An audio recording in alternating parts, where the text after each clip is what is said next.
Évangile au nom de Jésus, nous conquérons. Nous sommes guerriers pour l'évangile. Évangile au nom de Jésus, nous conquérons. Quelle que soit la nécessité, Nous conquérons. Au nom de Jésus, nous conquérons. quelles que soient les épreuves, Nous conquérons. Au nom de Jésus, nous conquérons. quelle que soit la nécessité, Nous conquérons. Au nom de Jésus, nous conquérons.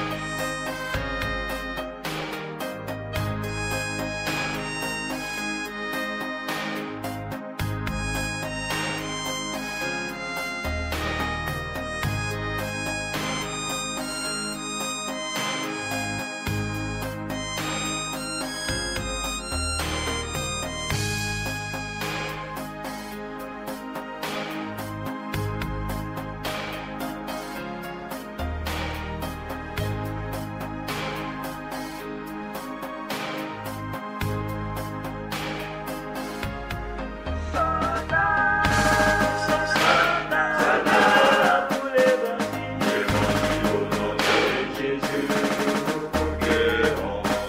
Nous sommes guerriers pour l'évangile. Évangile au nom de Jésus, nous conquérons. Nous sommes vaillants pour l'évangile. Évangile au nom de Jésus, nous conquérons. Nous sommes soldats.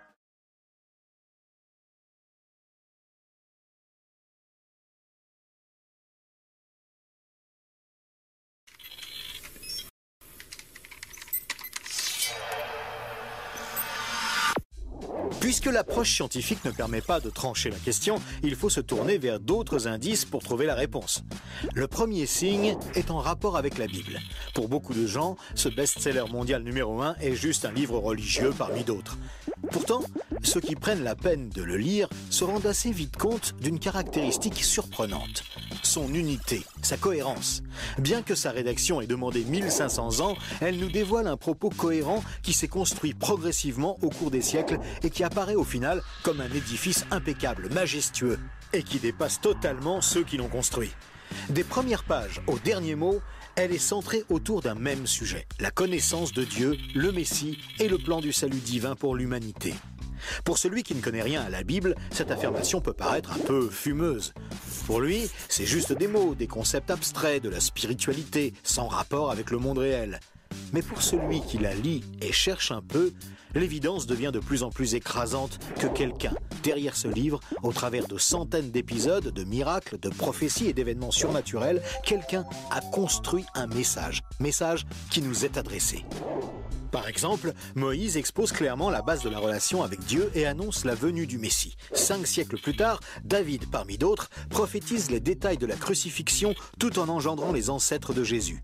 300 ans plus tard, c'est l'œuvre monumentale d'Ésaïe qui complète de façon saisissante le portrait du Messie, annonce son sacrifice, sa résurrection et la future restauration mondiale. Et c'est comme cela tout au long des 66 livres de la Bible, avec des centaines de détails et révélations surnaturelles. Et cela pose une vraie question. Comment cette quarantaine d'auteurs tellement différents, Moïse, David, Salomon, Ésaïe, Daniel ou Jésus, qui a accompli des dizaines de prophéties par le seul fait d'exister, comment peuvent-ils parler d'une seule voix et aborder chacun une facette du même message ? Sans se connaître, ils se confirment mutuellement et construisent le même tableau, un seul tableau immense et qui les dépasse totalement. C'est complètement incompréhensible et impossible à réaliser. Ils ont été chefs d'État, bergers, prophètes ou apôtres. Ils ne se sont jamais connus, ont vécu à des siècles d'écart et sont pourtant en parfaite unité, centrés exactement autour du même sujet. Impossible, n'est-ce pas? Et c'est un cas totalement unique. Ni le Coran, qui ne s'appuie que sur un seul homme, sans antécédent, ni aucune confirmation postérieure, ni les écrits hindous, truffés de récits légendaires, ni aucun texte religieux de l'Antiquité n'a ce caractère unique. La Bible seule comporte cette sorte de filigrane attestant de sa véritable origine. Le second signe est lui aussi au cœur des passions les plus extrêmes. Il s'agit du peuple juif. Étrangement, le simple fait de parler d'Israël déchaîne des réactions quasi irrationnelles. Certains veulent son extermination, alors que d'autres le voient comme le paradis sur terre. Mais si on veut bien rester calme et juste considérer les faits, l'histoire, il y a pourtant de quoi s'interroger sérieusement. Comment ce peuple, haï depuis toujours, déporté une première fois, puis revenu sur sa terre il y a 24 siècles, puis déporté à nouveau et dispersé dans le monde entier pendant 17 siècles, comment a-t-il pu survivre? Et comment est-il demeuré un peuple distinct? Aucun autre peuple n'a jamais connu une telle trajectoire, défiant toutes les lois historiques. Comment a-t-il pu reformer un État et même se remettre à parler son ancienne langue?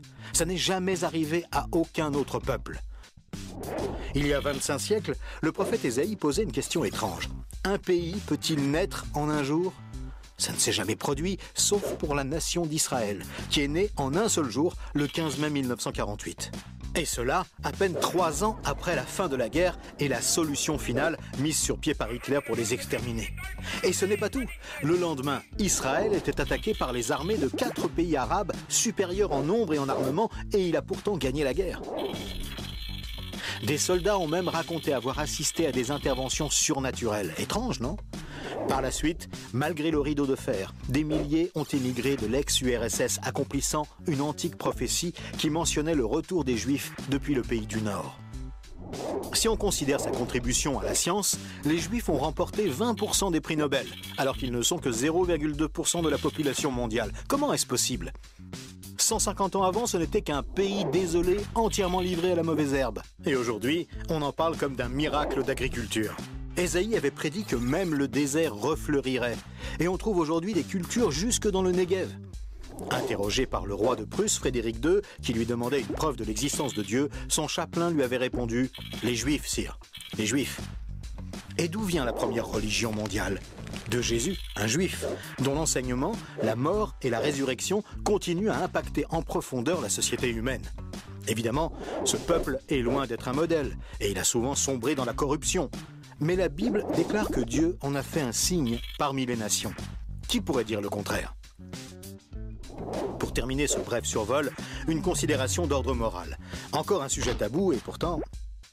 La Bible présente le bien et le mal comme des valeurs absolues, des valeurs extérieures à l'homme, qui les perçoit cependant par le moyen de sa conscience. Au contraire, la vision matérialiste de l'homme affirme que le bien et le mal sont des notions culturelles, relatives, résultant d'un long processus évolutif de l'être humain. Pourtant, tout le monde considère certaines valeurs morales comme supérieures à tout le reste. Par exemple, violer une petite fille, massacrer des bébés, commettre un génocide ou laisser quelqu'un mourir de faim sont considérés comme cruels et inacceptables. Même si certains tortionnaires ont affirmé qu'ils n'y voyaient rien d'immoral, nous pensons qu'ils n'avaient pas le droit de faire ça. Mais pourquoi le pensons-nous? Pourquoi pensons-nous que certains préceptes moraux sont supérieurs? D'où vient ce sentiment qu'il existe, en dehors de nous, des normes morales supérieures, des normes indépendantes de nous, puisque nous nous sentons nous-mêmes jugés par ces exigences morales? Étrange, non? Nous avons parfaitement conscience d'être imparfaits. Nous pensons que l'humanité est détraquée, mais par rapport à quoi? Ce sentiment de culpabilité contredit d'ailleurs la théorie de l'évolution et son hypothétique lutte pour la survie. Et pourquoi l'homme aspire-t-il au merveilleux, au paradis, quelle que soit sa culture? D'où vient ce sentiment intérieur qui fait exactement écho au récit biblique? Cette conscience, issue de nulle part et en parfait accord avec la Bible, constitue encore un autre signe tangible, bien difficile à nier.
without form and void, and darkness was upon the face of the deep. And God said, "Let there be light." And there was light. And God saw the light, that it was good.